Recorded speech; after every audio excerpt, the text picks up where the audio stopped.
So now it's time for you to actually write your own SLAP statement. You'll see that there's a very simple formula. Every single one of the thousands of businesses that have ever built a SLAP use this exact same formula.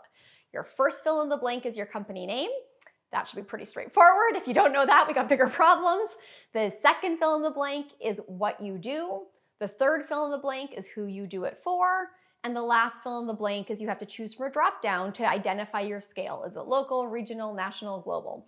So here's what I want you to think about. Number one, your answers should be succinct. What do you do? Not fancy, not fluffy. What do?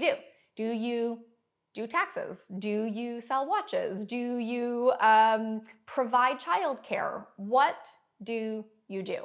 Let it be ridiculously tactical and practical and obvious. If you're realizing that as you're trying to define what you do a bunch of different things, well, this is actually an aha moment for you. One of the biggest issues in the way of a small business succeeding is taking the precious time and money that you have and dividing it between too many whats.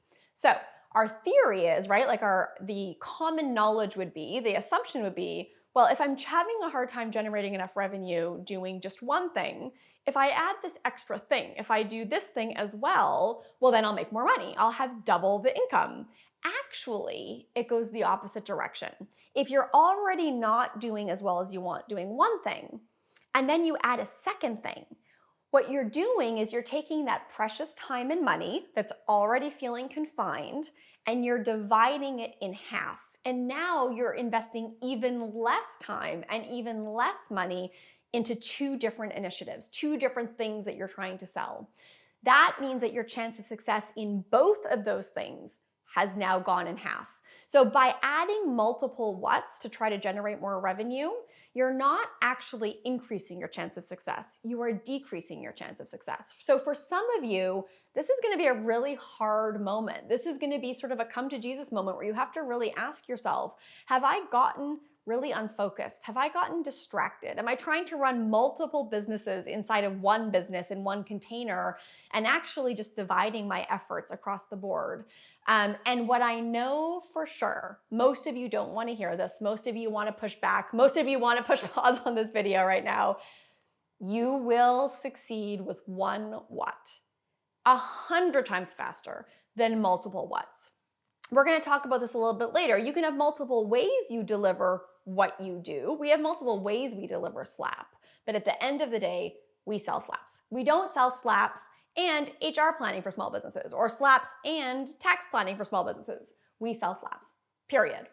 Your who, same rule applies. If you find that you actually sell what you do to tons of people, startups and small businesses and big businesses and anyone who will buy it, not a good idea. Again, think about all of the things that you have to do to sell something. You have to have a website, you have to have good sales scripts, you have to train your staff, you have to actually deliver the product. That's hard enough when you're building it for one specific audience. Imagine trying to make all that make sense to multiple audiences. You can't. So what happens is when you're trying to be something to too many people, you actually water down your message and you just confuse everyone, and your conversion rates go down. So again, the theory would be, it makes sense, well, if I sell to more people, I'll sell more things. It works the opposite way. If you sell to too many people, no one will connect with your message. Your offering won't be sort of niche enough to actually connect with your customer, and you'll have this really watered down experience that usually results in a lower conversion rate on sales. So what you're going to discover in crafting this SLAP statement is, like all things that are really simple, the simpler you can get it is actually more strategic.